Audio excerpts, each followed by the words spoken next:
Oke, assalamualaikum warahmatullahi wabarakatuh. Alhamdulillahirabbil alamin. Wassalatu wassalamu ala sayyidil anbiya'i wal mursalin sayyidina Muhammadin ibni Abdullah wa ala alihi wa sahbihi wa baraka ajma'in. Asyhadu an la ilaha illallah wahdahu la syarikalah, asyhadu anna Muhammadan abduhu wa rasuluhu la nabiyya ba'd. Oke, jadi mari kita lanjut ke bab selanjutnya.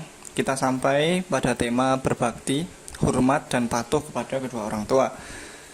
Jadi dalam agama Islam sudah sering sekali kalian dengar bahwa orang tua itu memiliki kedudukan dan peranan yang sangat penting, baik itu dari tataran sosial, agama maupun kebudayaan kita. Maksudnya apa? Ya, orang tua itu patut kita taati, kita berbakti padanya selagi itu baik dan tidak menyimpang dalam koridor syariat.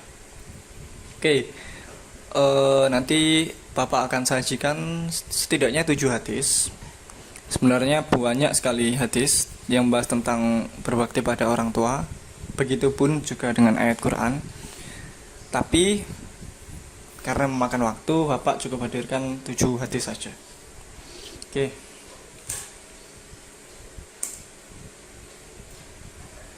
Hadis pertama adalah Sami'tu Abdullah ibni Amr radhiyallahu anhuma yaqulu jaa'a rajulun ila an-nabiy sallallahu alaihi wasallam fasta'danahu fil jihadi faqala ahayyu walidaka qala na'am qala fa fihi ma fajahid. Artinya, aku mendengar Abdullah bin Amr radhiyallahu anhuma berkata, datang seorang laki-laki kepada Nabi sallallahu alaihi wasallam lalu meminta izin untuk berjihad. Jadi ada seorang laki-laki yang datang pada Nabi untuk meminta berjihad di medan perang, mengangkat senjata, membela kaum muslimin. Lalu beliau bertanya, Nabi bertanya, apakah kedua orang tua masih hidup? Laki-laki itu menjawab, iya, masih hidup. Maka beliau berkata, kepada keduanya lah kamu berjihad.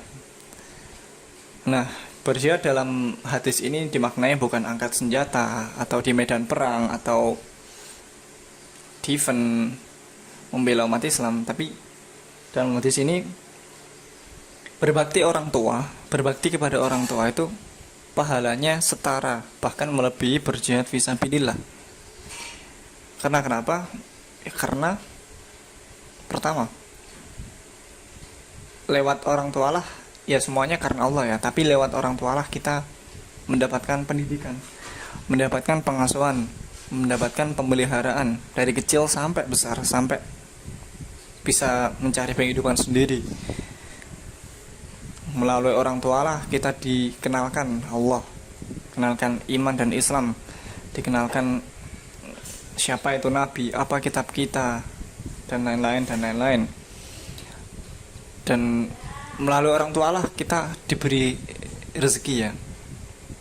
Ya tentunya rezeki itu tidak turun langsung dari langit berupa uang, satu karung uang, enggak.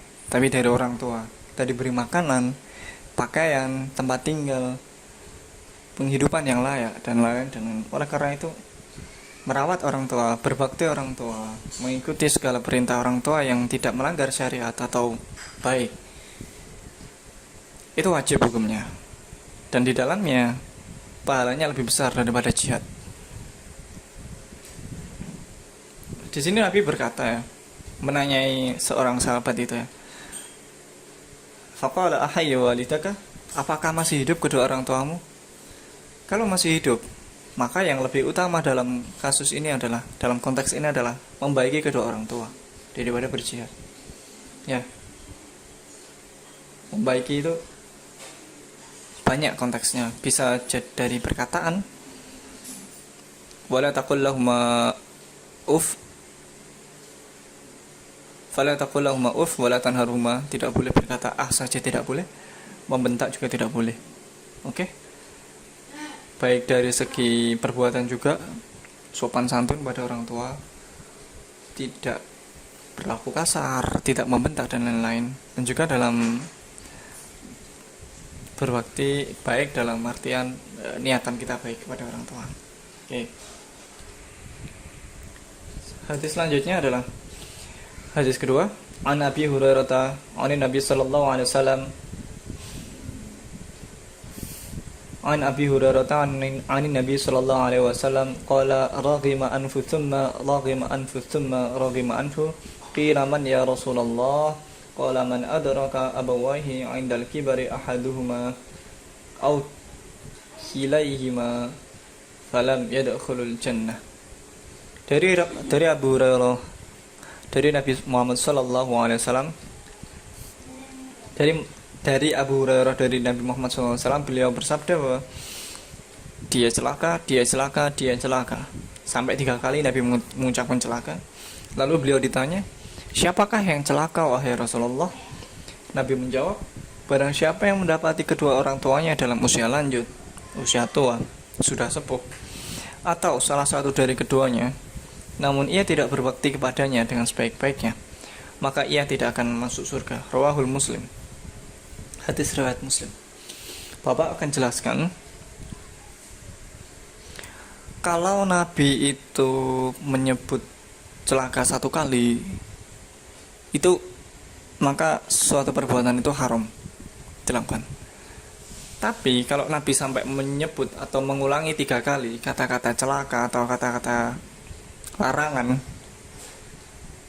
kata-kata celaka atau kata-kata larangan, maka itu menunjukkan bahwa suatu perbuatan tersebut sangat wajib untuk dihindari atau haram dilakukan. Ya, dalam konteks ini, setelah menyebut celaka 3 kali, Nabi menjelaskan bahwa yang celaka itu yang barang siapa kedua orang tuanya masih hidup dan kedua orang tuanya itu dalam usia tua, usia lanjut, lansia,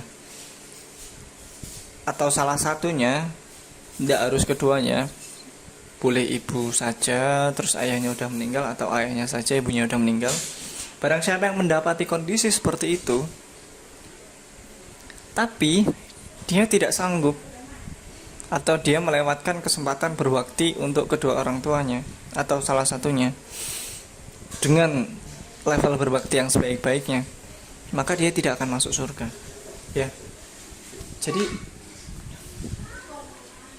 di sini itu yang dilarang itu bukan durhaka pada orang tuanya, tapi tidak berbakti pada orang tuanya. Itu tidak berbakti dengan sebaik-baiknya, itu pun dilarang.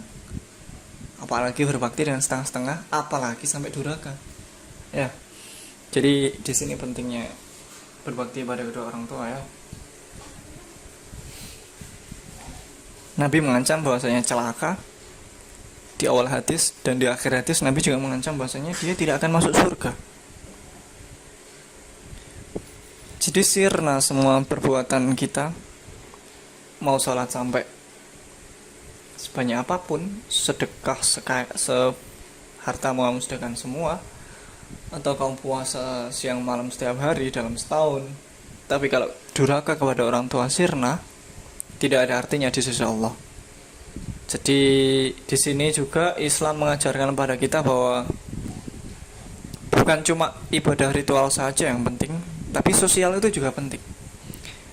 Bukan cuma hubungan vertikal, hubungan ke atas dengan Tuhan saja, tapi hubungan horizontal sesama makhluk itu juga penting. Sesama manusia, kepada hewan, tumbuhan, alam semesta itu penting juga.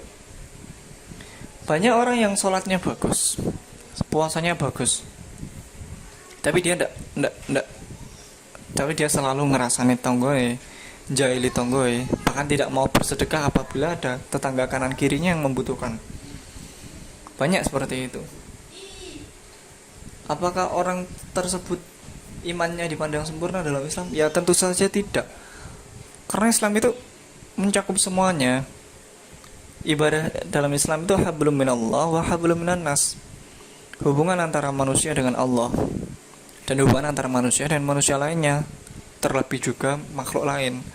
Jadi jangan sampai menjadi orang yang ahli ibadah ritual, tapi ibadah sosialnya nol. ahli sholat tapi tidak ahli sedekah, ahli puasa tapi membangkang pada kedua orang tuanya. Jangan sampai seperti itu. Karena apa? Ujung-ujungnya bakalan sirna, ujung-ujungnya bakalan muspro, useless, tidak ada gunanya seperti itu. Jadi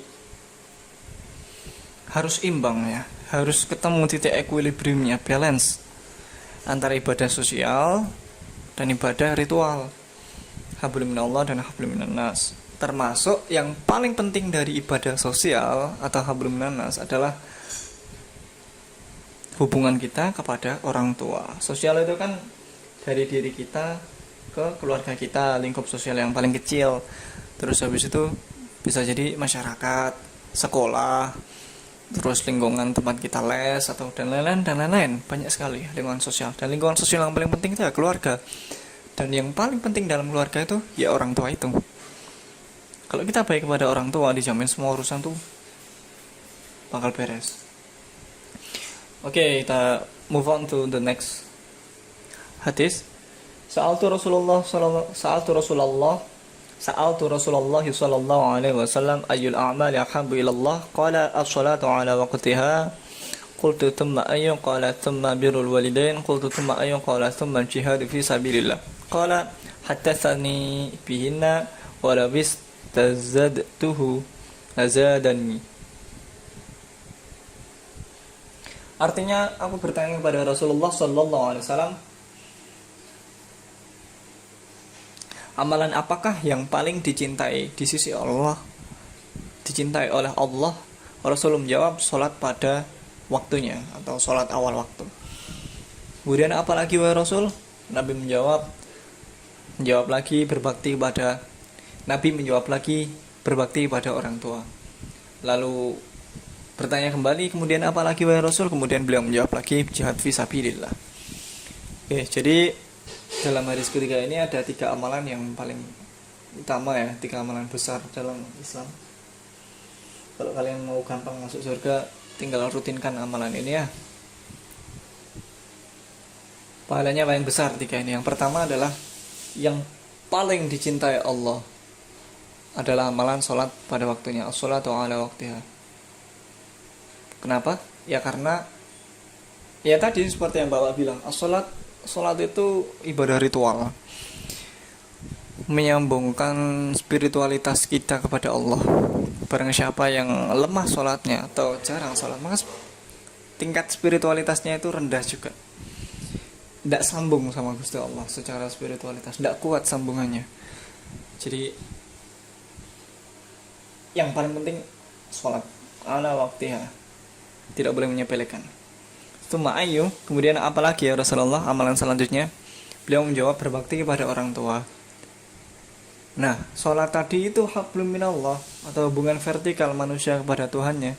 Sedangkan amalan yang kedua yang paling berat, yang paling besar pahalanya, amalan hablum minannas, hubungan pada sosial yang baik, yaitu berbakti pada orang tua. Kemudian